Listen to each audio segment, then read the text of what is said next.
Assalamualaikum warahmatullahi wabarakatuh. Salam sejahtera untuk kita semua. Perkenalkan, kami mahasiswa Pendidikan Biologi Angkatan 2021 dari kelompok 4 Indralaya yang terdiri dari saya, Lutfi Medawiyanti dengan NIM 0609 11 82 12 6008 dengan rekan saya, Nabila Afifa Putri dengan NIM 0609 12 82 12 6017. Nama saya Irma Cainesa Fitri, NIM 0609 12 82 12 6038. Saya Muhammad Atila dengan NIM 0609 12 82 12 6026. Di sini kami akan mempresentasikan hasil diskusi kami mengenai gen, genom, dan kromosom. Selamat menyaksikan. Tujuan pembelajaran, mahasiswa mampu menerapkan pemikiran logis, kritis, sistematis, inovatif dalam konteks peranan gen pada makhluk hidup. Setiap organisme hidup memiliki materi genetik yang berfungsi sebagai pembawa sifat dari induk ke keturunannya. Materi genetik ini terdiri dari DNA, gen, genom, dan kromosom. Gen adalah semua DNA yang mengodekan urutan primer dari beberapa produk gen akhir, yang dapat berupa polipeptida atau RNA dengan fungsi struktural atau katalitik. Gen berfungsi sebagai materi hereditas, penentu suatu sifat, penyimpan informasi, dan penyimpan memori sejati. Genom adalah kumpulan semua gen yang terdapat dalam kromosom dan termasuk daerah antar gen. Kromosom merupakan struktur padat yang terdiri dari protein dan DNA. Kromosom memiliki berbagai bentuk berdasarkan letak sentromernya, yaitu metasentris, submetasentris, akrosentris, dan telosentris. Adapun sampel yang kami gunakan di sini yaitu berupa satu gambar DNA, gen, genom, dan kromosom. Prosedur proyek 1.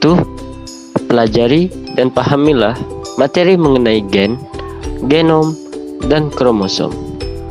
2. Gambarkanlah posisi DNA, gen, genom, dan kromosom dalam satu gambar.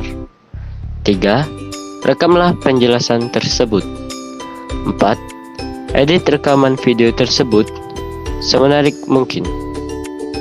DNA atau deoksiribonukleik acid merupakan makromolekul berupa benang sangat panjang yang terbentuk dari sejumlah besar deoksiribonukleotida yang masing-masing tersusun dari satu basa, satu gula, dan satu gugus fosfat. Dalam sel, DNA terletak pada nukleus. Nukleus atau inti sel berperan sebagai pengendali seluruh kegiatan sel dan ekspresi materi genetik. Di dalam nukleus, terdapat benang-benang kromatin terdiri atas DNA atau materi genetik organisme. Selanjutnya, fungsi DNA. Fungsi utama DNA ialah sebagai pembawa materi genetik, namun demikian fungsi DNA sangat luas, yaitu sebagai berikut. Yang pertama, membawa materi genetik dari generasi ke generasi berikutnya. Yang kedua, mengontrol kehidupan secara langsung maupun tidak. Yang ketiga, sebagai autokatalis atau penggandaan diri. Yang keempat, sebagai heterokatalis atau melakukan sintesis terhadap senyawa lain.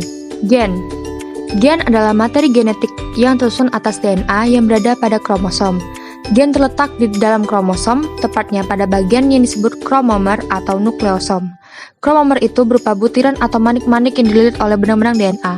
DNA inilah yang merupakan gen pembawa informasi genetik pada suatu individu. Letak gen pada kromosom disebut lokus yang bersifat tetap. Pada gen-gen merupakan substansi hereditas yang memiliki fungsi sebagai berikut. Yang pertama, dapat menyampaikan informasi mengenai genetika dari generasi ke generasi. Yang kedua, untuk mengatur metabolisme dan perkembangan tubuh. Yang ketiga, dapat menentukan sifat-sifat pada keturunannya. Pada sifat itu dapat berupa bentuk rambut, bentuk badan, warna kulit, dan lain-lain. Pengertian genom. Genom adalah seluruh genetik suatu organisme.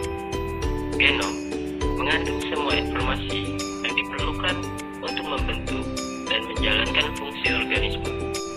Posisi genom. Genom terdapat pada nukleus yang tersusun di dalam kromosom. Genom manusia disebut juga dengan genom Homo sapiens yang terdiri dari 23 kromosom yang berpasangan dengan lebih dari 3 miliar base pair DNA pasangan basa. Pada tubuh manusia, setidaknya ada 3 juta pasangan DNA yang semuanya ini terdapat di dalam inti setiap sel. Fungsi genom. Informasi genom berasal dari genetik atau DNA. genom bisa mengidentifikasi target, bahkan terapi vaksin untuk tiap individu, atau sering disebut dengan farmakogenomik. Kemudian, genom juga berfungsi untuk menghadapi pandemi yang akan datang.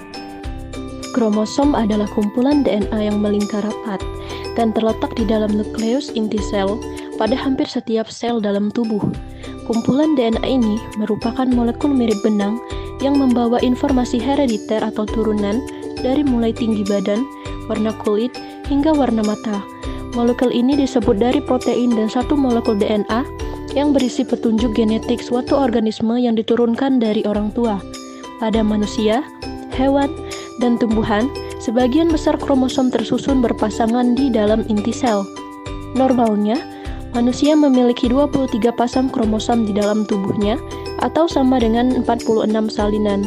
Namun, pada tumbuhan dan hewan, jumlahnya sangat bervariasi. Setiap kumpulan DNA memiliki 2 lengan pendek, 2 lengan lebih panjang, dan 1 sentromer di tengahnya sebagai pusat. Berdasarkan letak sentromernya, kromosom dibedakan menjadi 4, yaitu metasentris, submetasentris, akrosentris, dan telosentris. Berikut gambar dari keempat kromosom. Penjelasan selanjutnya yaitu ekspresi gen. Ekspresi gen adalah proses penentuan sifat dari suatu organisme oleh gen. Suatu sifat yang dipunyai oleh suatu organisme merupakan hasil proses metabolisme yang terjadi di dalam sel. Proses metabolisme dapat berlangsung karena adanya enzim yang berfungsi sebagai katalisator proses-proses biokimia. Enzim dan protein lainnya diterjemahkan dari urutan nukleotida yang ada pada molekul mRNA, dan mRNA itu sendiri disintesis berdasarkan utas cetakan DNA. Gen tersusun dari molekul DNA, sehingga gen menentukan sifat suatu organisme. Dalam ekspresi gen terdapat 2 tahapan, yaitu yang pertama yaitu transkripsi. Transkripsi merupakan proses pembentukan molekul RNA dengan menggunakan DNA sebagai cetakannya. Proses transkripsi menghasilkan 3 jenis RNA, yaitu RNA duta atau mRNA, RNA transfer atau tRNA, dan RNA ribosomal atau rRNA.